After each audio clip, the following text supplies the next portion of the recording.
What is up, everybody? Welcome on into Press Coverage, where we help you gain an edge in fantasy football. I'm your host, as always, Wyatt Bertle, and with me today, my guy, Pete Nova, to talk about some storylines from Week 1, heading on into Week 2. Pete, how are you doing?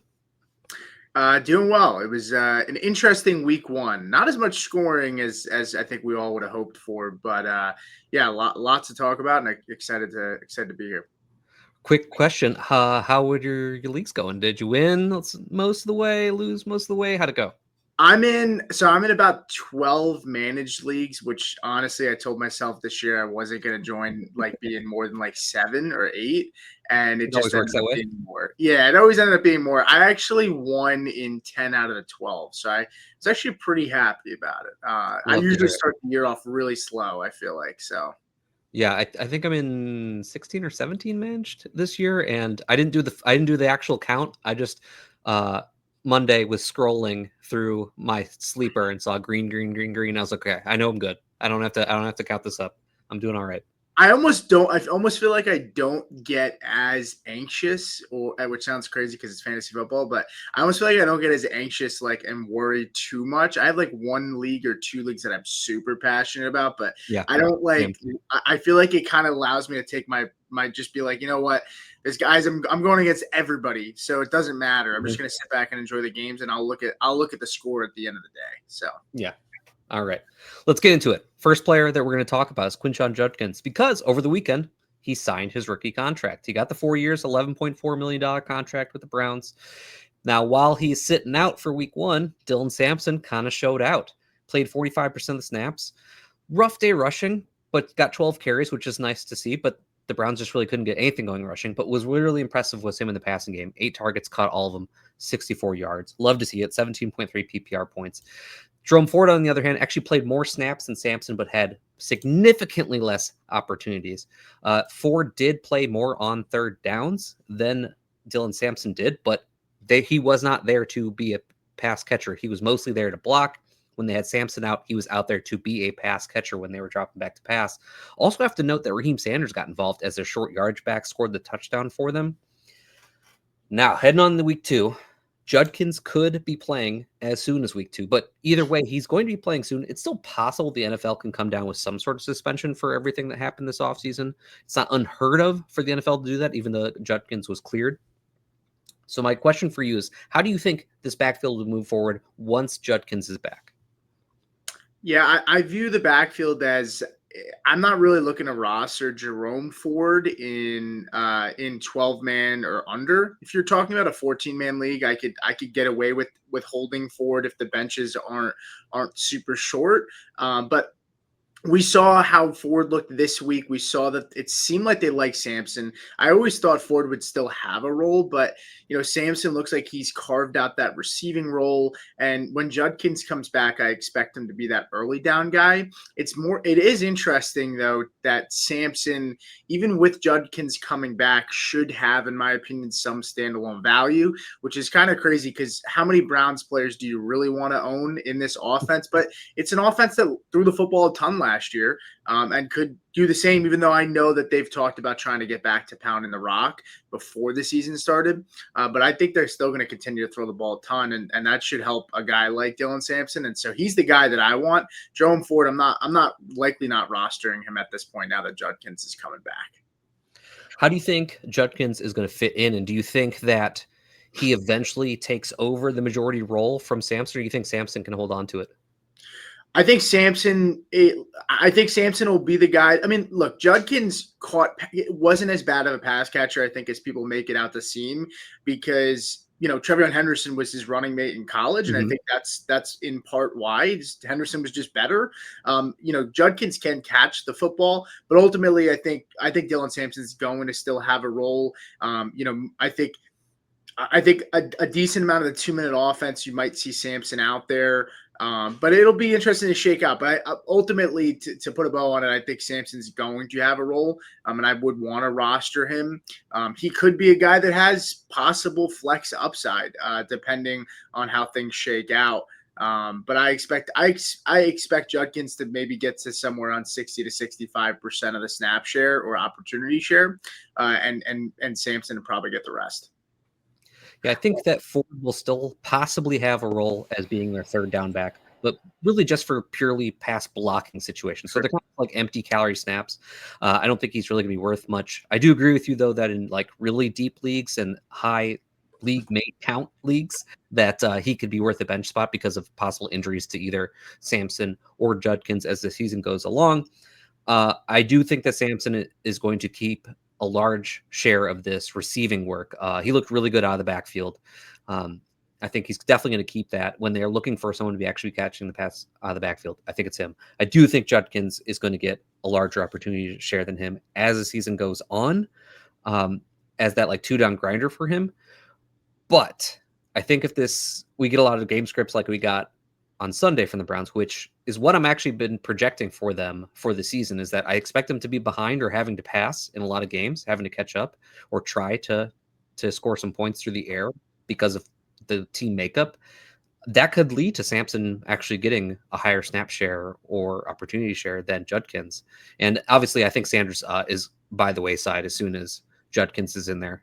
He'll take over that short yardage, no issue. Sure. Yeah, I almost forgot that he ended up signing there. When I saw him score the touchdown, I was pretty Yeah, that was a late one.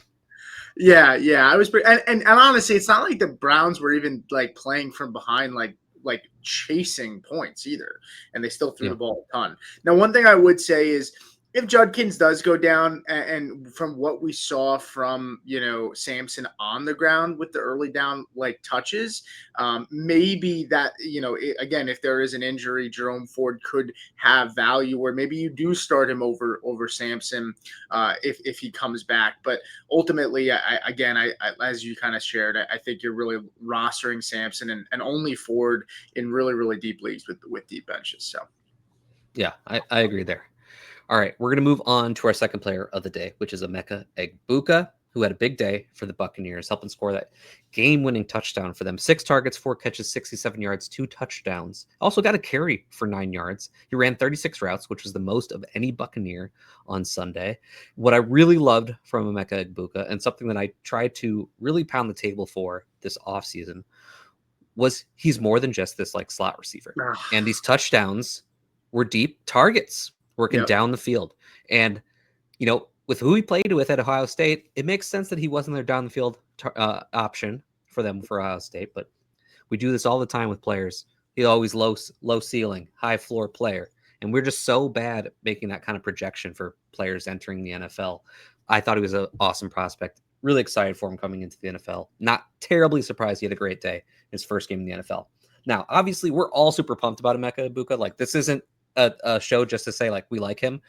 I want to know from you, like, how high should we be on him after this performance? Yeah, I think so. Number one, you totally stole what I was going to say, because he played more out wide than he did in the slot, which is actually pretty crazy. But it's not that crazy if you really watched what he did in college. He could play on the outside. He wasn't just this slot receiver, which is encouraging for when Chris Godwin does come back, and when we talk about the future of the season, and when Jalen McMillan comes back, who is typically that guy on the outside, right? Like, we saw with Egbuka, he can move around in the offense, which is super encouraging.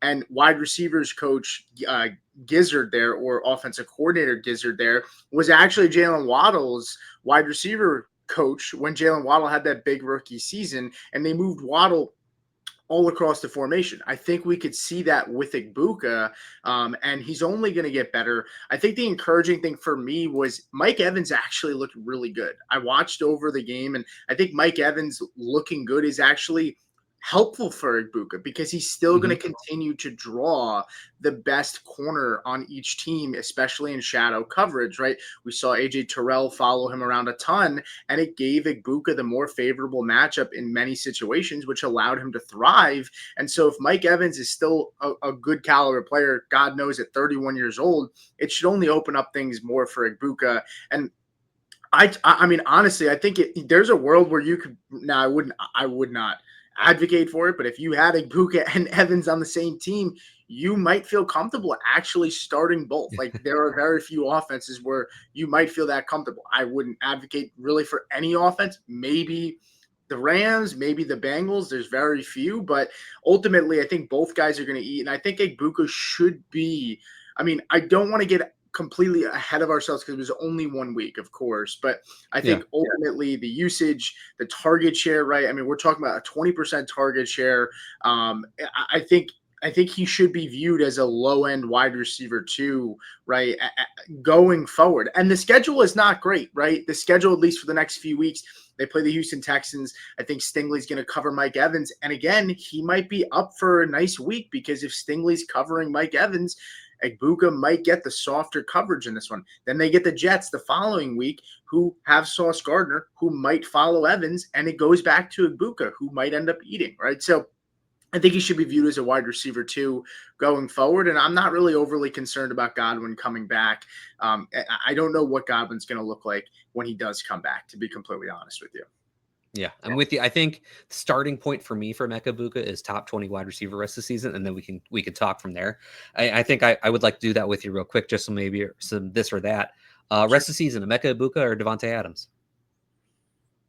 I'm going to stick with Adams. But he holds. You had to think about it. He holds a. I know because he didn't have the best week one. Yeah, Puka looked pretty dang good, but I'll still go with Adams so far. I'm with you. I'm still Devontae Adams, but boy, is that a conversation. Egbuka or Zay Flowers? I got to go with Flowers. The utilization for him was pretty off the charts, which is crazy because nobody wanted. I'm having a tough time with that one. I feel like nobody wanted to touch Zay Flowers this draft season. Though. Yeah, it was odd. Yeah, it was odd that. I mean, it's tough. Like he couldn't score touchdowns for his first couple of years in the league. Basically, he comes out with a big one in his first game this season. We'll hope it continues. I'm struggling with that one a little bit because obviously the Ravens have a massive, powerful offense, but Zay Flowers has been maybe just a tad inconsistent in terms of like those boom weeks for them and the way the ball gets spread around. Man, that one's tough for me. I think I'm going to go with Egbuka. I like that. I think consistent production throughout the season is going to do it for me. Maybe a little bit there. Okay, let's do one more before we move on. T. Higgins or Emeka Egbuka? I got to go with T still. I got to go with Higgins as long as he's healthy. That offense, the Browns, I got to give it to the Browns. They played really, really well this week. They did. Really, really well. So, but I'll go with T. Higgins still on that one. Zay Flowers, I'm kind of with you. I could see a world. I mean, Lamar threw 40 touchdowns last year, and he only caught 4 of them. Yeah. Maybe things have changed a little bit. Right. But I could go either way on that one. But I'll stick with Adams and T. Higgins. I'm with you on T for sure. All right, everybody, we're going to take a quick second to hear about the Quick 6 Super Slam on Fast Draft. And when we get back, we're going to talk about Tyler Warren.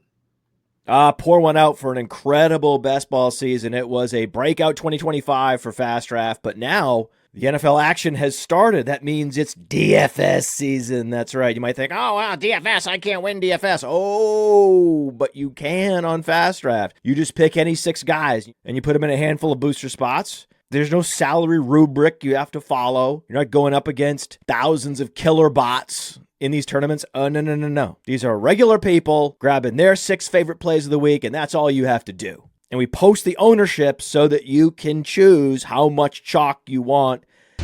There is no drafting. It's called the Quick 6 Super Slam. The Quick 6 Super Slam is the signature DFS contest at Fast Draft. It is changing DFS. We are making DFS great again. So go to fastdraft.app and use your host promo code for a $50 deposit match. And let's go start drafting faster.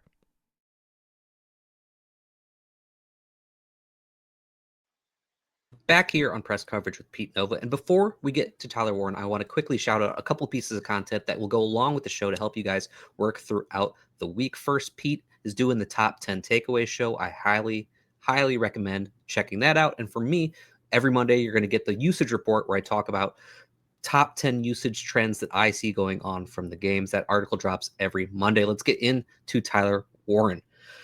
One of the biggest names from the scene this Sunday, along with Emeka Egbuka. 9 targets, 7 catches, 76 yards, 31% target share, 14.6 PPR points, led the Colts in targets, played 53 of 73 snaps. Now, the snap share, only 72.6%, but 53 snaps is a lot. I think that has to do with the total number of snaps that were available. He probably got a little bit more rest, than you'd expect compared to normal game. Also ran 24 33 routes for the day. That's 72.7% of the routes. Beautiful stuff for a rookie tight end in their first week in the NFL. The offense kind of ran through him, probably to the detriment of Josh Downs, who everybody was in on, myself included, coming to the season. Tyler Warren was someone who I got in on a little bit late in the offseason, where coming into this offseason, I was a little bit worried about what this was actually going to look like for Warren on the Colts in year one, and based on the quarterback situation, based on Michael Pittman and Josh Downs already being there. But as the offseason was going, I was thinking, man, all these other things are going on, but I think the one thing that the Colts could easily do are give these quick, short targets to Tyler Warren and let him do his thing. And I expect that to happen because I think it's the easiest thing for the Colts to do with the passing offense. And I didn't get enough in, but I'm glad I got some in because Tyler Warren looks like he's the real deal. What do you think? Yeah, I think it was super encouraging, the usage for Tyler Warren. I mean, how many rookie tight ends do you see come out and have a 31% target share? Daniel Jones also, I mean, we've seen him make Evan Ingram look really good, right? I mean, there were years there in New York where Evan Ingram was really, really good. He had over 100 targets in one of those seasons at least with Daniel Jones. And I mean, Tyler Warren, 22% slot snaps too. So he wasn't just used in line, he was also used in the slot as well. And as you mentioned, Josh Downs, I think it kind of hurts him, right? I think he kind of cannibalizes Josh Downs a little bit there. And ultimately, Tyler Warren, right, should be a guy that you're starting regardless of the matchup, I think, going forward. I think that's you've seen enough, right? I mean, I actually had Tyler Warren on my bench. I did start Tillman over him in the one league I have Tyler Warren. So I wasn't too upset there. Yeah. But I said to myself after, I said, I have Hawkinson in this league too. I ended up, Warren fell into my lap. But ultimately, I think Tyler Warren is a guy that no matter the matchup, I think you have to go to him and put him in your lineup. Like it's just, you know, tight end 3 on the week as a rookie, 14.9 PPR points in their first game. And don't get me wrong, I know Miami's secondary is really bad. They have some solid linebackers. It wasn't like, you know, this is just, you know, a completely putrid defense when it comes to their front seven, and they still really couldn't hang with Tyler Warren. So I think it's super encouraging. I think Daniel Jones is going to use him as that safety blanket. I know some people don't really buy into the tight end as the quarterback's best friend, but Daniel Jones is just looking to win football games. And I think it's pretty obvious and pretty apparent to him that Tyler Warren is going to help them win football games and make him look really good and just get him the ball and let him work. And we saw that in the preseason too when Daniel Jones started. So the reports were good with the connection between the two of them before he was named the starter. And it's super encouraging to see game 1, week 1, those two be in sync as much as they were. Yeah, and this is one of those things where like the drumbeat throughout the entire offseason has just been in his favor the entire way. We knew the Colts were looking for a tight end like Tyler Warren. They've been looking for their move tight end that they can rely on, play every single down, and they've just been saying how awesome he's been in camp all offseason. So we got to do the game now. How high are we on Tyler Warren rest of the season? Warren or Laporta? I'll go with Laporta still there. I'm not as high on Laporta as a lot are this year. I didn't love his cost, but I would still go with Laporta, though I'd be lying if I told you I wasn't a little bit concerned about the Lions after that week 1 game. I think I'm actually going to take Warren there, Okay. mostly because Laporta has to play with Amon-Ra St. Brown and Jameson Williams. And while Michael Pittman and Josh Downs are good players, I don't think they're quite at the same level of that pairing. So I think I'm gonna go with Warren just by a smidge there. Okay. Warren or Hawkinson? You said you got him on the same team. I mean, this is are you just going with Warren now? I think I would not advocate for starting 2 tight ends ever. It is a 2 flex league in that one, so I can maybe get away with it. I think I still am going to go Hawkinson. I know, you know, JJ McCarthy is going to have some growing pains, and it didn't look good the first week. But I do think Hawkinson's going to be good with no Jordan Addison for a few weeks. Well, now he's only got 2 weeks without Jordan Addison. But I'm still going to go. I'll still go with Hawkinson there. Okay, I'll take Warren by a smidge there again because Addison eventually coming back. I shouldn't even say eventually because it isn't too long. Okay, one more. Tyler Warren or Tucker Kraft? Yeah, I would say Warren pretty comfortably there. We know the thing with Warren with Kraft is really like it's almost like who's going to get the ball in the offense on any given week. Like you just don't know with the Packers.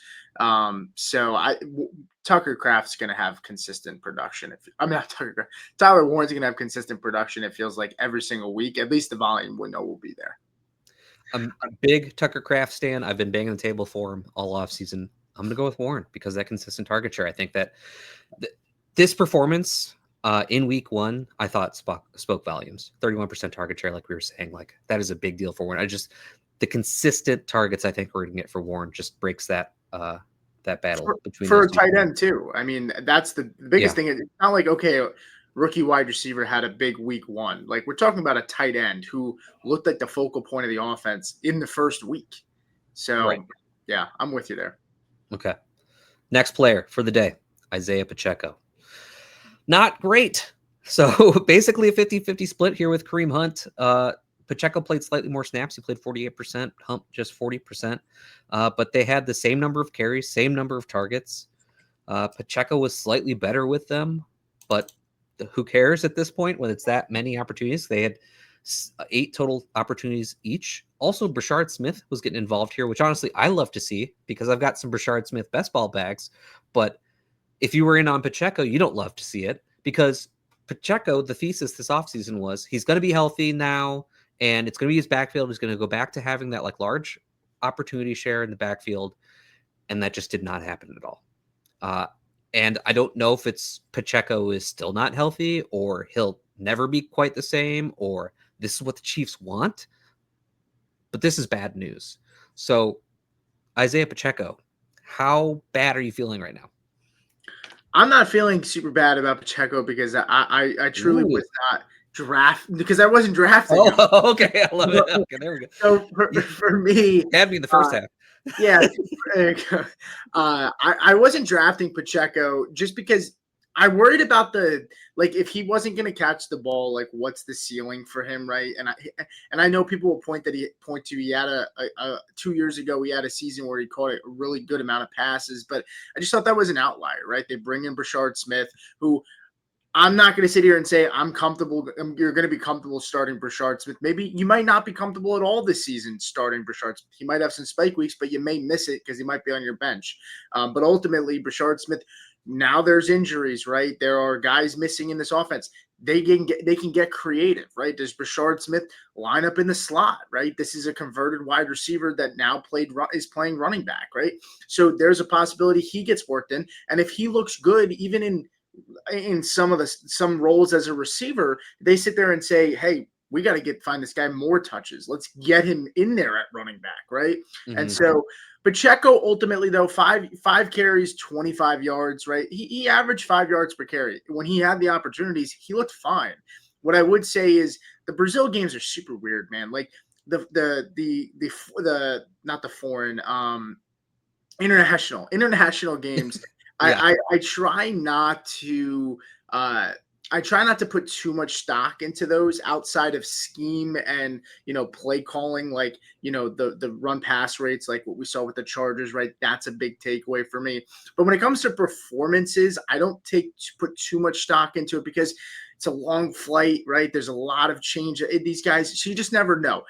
Pacheco, I think, looked fine on the field, but the usage was a little concerning, right? So I mean, 29.4% carry share, right? And again, you have Kareem Hunt nipping on his heels, but I don't think Kareem Hunt looked better than Pacheco. I just think they gave him opportunities because that's just what they do. But this is why I stayed away from Isiah Pacheco, right? I didn't love his draft cost, and we talked about it on Risers and Fallers with Chuck, and Chuck was a big fan of Pacheco and didn't like the fade on him. And I just think like this is a guy with a limited ceiling who plays like he's in a car accident. He's the Puka Nacua, but the Timu version of the Puka Nacua at the running back position because he's not nearly as good and he's not going to give you nearly the amount of fantasy points as Puka will when he's on the field. So if you have Pacheco, I would be nervous, but I try not to put too much stock into the international games. But again, the usage was weird though, like not much there. And it was, so yeah, tough game, but they were playing from behind too. Interesting, but I don't know. I'm not in love with Pacheco, so if you have him, I think I'd be a little nervous. Yeah, I think all the things that you're trying to think about, that's like a reason to not feel good about Pacheco, because you're trying. It's confusing. You have to try and figure out why this is happening. I think if we're trying to figure that out, it's not for a good reason. I was not drafting much Pacheco this offseason at all. I thought the amount of bodies they brought into the backfield, and you could say like the low resources on all these, Kareem Hunt, a low contract, Elijah Mitchell, low contract, 7th round pick on Brashard Smith. I understand that, but they also spent a 7th round pick on Isiah Pacheco. I think they just weren't trying to spend too much capital on the position, but also just trying to like figure something out. Just by the sheer number of bodies, it made me think that they're not completely sold on Isiah Pacheco being their guy in 2025 like he had been in the past. It might be that injury. He just might not be the same. It's unfortunate if that's the case. I don't know if that's the case or if they just want him to have this committee through and through, and they think that's the best way to utilize their team and their players. But I'm not excited at all for Pacheco this season. Based on this performance and this split, I think he's still rosterable because, hey, maybe Kareem Hunt gets injured. Pacheco picks up a little bit more opportunities. It's not so bad. Maybe he picks it up as the season goes along, but like, I don't think there's any way you could put Isiah Pacheco in your starting lineup right now unless it is the deepest of deep leagues. Yeah, I just dropped the top 24 running back rankings here on Player Profiler this morning, and Pacheco's not in my top 24 this week. He's maybe a flex option, right? If he's your RB2, I think you're a little concerned, right? Maybe he's a flex option, especially in deeper leagues. I'm not totally out on him completely, but he's got a tough matchup against the Eagles this week, right? And ultimately, Isiah, I almost want to sit here and say, hey, maybe they're trying not to go too hard on him because of the injury history. They want to keep him fresh for the season. But there's a team that's now 0-1 going up against the Eagles now, defending champions. They definitely want to win that game. And they have Xavier Worthy injured. They don't have Rashee Rice. They don't have the ability to push multiple buttons, which is what the Kansas City Chiefs did so well, is that they had the ability to just push different buttons every single week. They didn't have to, do the same thing, hyper target certain players, right? And that's kind of what the Eagles can do because they have a plethora of options, but the Chiefs don't have that. So I think we will get a very clear picture this week specifically, in a much clearer picture, in my opinion, with Xavier Worthy out. How do they set up this game plan? We know Jalen Carter's playing this week now. They said he served that suspension. It is still a tough matchup, right? But I think they need to try to, they have, if they believe Isiah Pacheco is one of their better playmakers, they need to get him the ball because they're running out of playmakers, right? With the injuries that they have. For sure. So they'll tell us a lot about what they feel about him this coming week with all the injuries that they have, in my opinion. Yeah. All right. Last player of the day, Kaleb Johnson. Another stinker here. 1 carry, -2 yards on 4% snaps on the day. Meanwhile, Jalen Warren and Kenneth Gainwell basically split the backfield. Gainwell played slightly more snaps. Warren had the inside the 5 opportunities. Gainwell had the 3rd down duties. Warren got slightly more opportunities and was more productive with them. Honestly surprised at how much Gainwell was involved. They were not lying when they were mentioning his name during the offseason. I thought that was just maybe a little bit of coach speak, but no, they meant it. And Kaleb Johnson is significantly behind these running backs right now. 1 carry. I mean, that's about as bearish as it can get for a rookie running back in their first game, for one that's active, I should say. How low are you right now on Kaleb Johnson? I don't think I could be any lower, to be completely honest with you. I think you're in a tough spot if you roster Kaleb Johnson. This is the concern that you have about guys that you say, hey, if they don't start the year off strong, like, I'm okay with it because I know they're going to have a good second half of the year. If you start the year off slow with a guy like Kaleb Johnson, how long can he sit on your bench if you need the room, right? How long can you have this guy clog your roster until he starts getting opportunities? And we know with Aaron Rodgers how he feels about rookies, right? He clearly doesn't feel confident and comfortable with Kaleb Johnson being out there, especially not on the passing downs, especially just not at all, right? He wasn't really out there at all. I think with Kenneth Gainwell, and Jalen Warren, those guys have proven that they can be effective as pass blockers. They can work in the pass game as well, and both guys are effective as pass catchers. So it makes a lot of sense to have both of them out there. Kenny Gainwell, he comes over from the Eagles, and I always thought he was a little bit better than people gave him credit for, but he was never going to be an early or even every down back, and he kind of just got stuffed behind a lot of better players. But he always had like a role with the Eagles where you almost sat there and said like, they're like Kenneth Gainwell is out there making a couple plays a game for them. And that's what he's going to do here for the Steelers, who, again, don't have a ton of talent. Gainwell can be a playmaker in space. If you have Kaleb Johnson, you're just going to have to hold your nose and pray that, he gets involved soon. Unless you're, have a really good team and you maybe won week 1 and you say to yourself, I don't need to have him in my lineup. He's my RB4. Then you're feeling a little bit better about it. But outside of that, you're kind of holding your nose because you're like, if I drop this guy and he ends up having a really good second half of the year, I'm going to be really pissed. But how much can you afford to have him clog up your roster at this point? Yeah.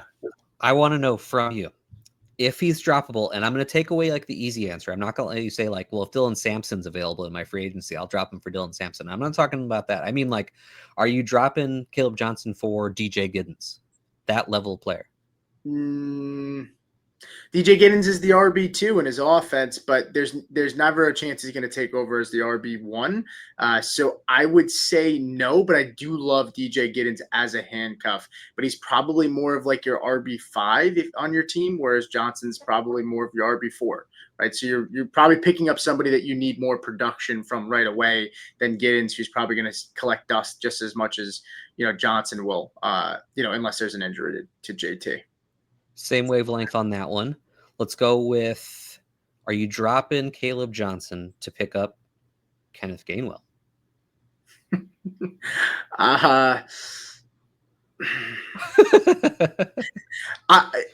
That is a tough one.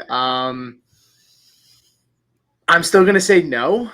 I'm still going to say no because I don't think that Steelers offense is going to put up 30-plus points every week, and I don't know how startable Kenneth Gainwell is ever going to be outside of best ball formats. So yeah, I'm with you. If you have Kenneth Gainwell, I don't know when you're ever actually starting him. Like, you never actually want to put him in your lineup. So no. I'd rather just take the shot that eventually Kaleb gets it figured out. Let's try and find the line here. Kaleb Johnson or Najee Harris? I'd rather have Najee. Okay, I'm gonna go down a little bit further now. Blake Corum? Yeah, I'll take Kaleb Johnson. Okay, all right. So that gives people an idea of where we are on Kaleb Johnson at this point. Do you agree? I agree with everything. I agree with everything you said there. Yeah, but it's tough times, right? Like, we need to see something soon, I think, from Kaleb Johnson. Otherwise, it is going to be just drop him for whoever. Maybe a roster spot's better. If he had look, I think sometimes we overreact with week 1. If he had like snaps, like, it would be one thing if he was out there and just didn't produce and didn't get a lot of touches, but he wasn't even out there, right? And it's a guy that you drafted in the top 100 picks. Like, he's probably your RB3 on a lot of teams. Some teams might have him as their RB2 if they position. So, I mean, you're going to have to make decisions at some point, and yeah, I mean, it's going to be tough sledding if that's your RB2 or RB3 for a while. For sure. All right, Pete, I appreciate you. Great as always. Let everyone know where to find you, find your work, all those things. Yeah, you can find me at Supernova38 with 2 R's on X/Twitter, whatever you call it these days. You can also find me here at Player Profiler live Mondays at 6 o'clock, 6:15 for top 10 takeaways. We're going to give out a ton of nuggets and do a Q&A at the end of all of those shows as well for your waivers, your lineup decisions for Monday night if you have anything going on. And then you can also find my running back rankings that do come out on Tuesdays/Wednesdays as well. Here on Player Profiler. And I also do some stuff at the Face Off Sports Network. You can find us over there as well.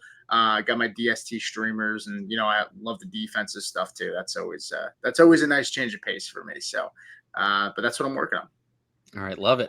Everybody out there, you can follow me on Twitter at WyattB_FF. Make sure you have liked and subscribed if you've not done so yet. Sign up to Fast Draft with code Wyatt for a first-time deposit match up to $50. Get in those DFS streets over on Fast Draft. It's a lot of fun, real money there to win.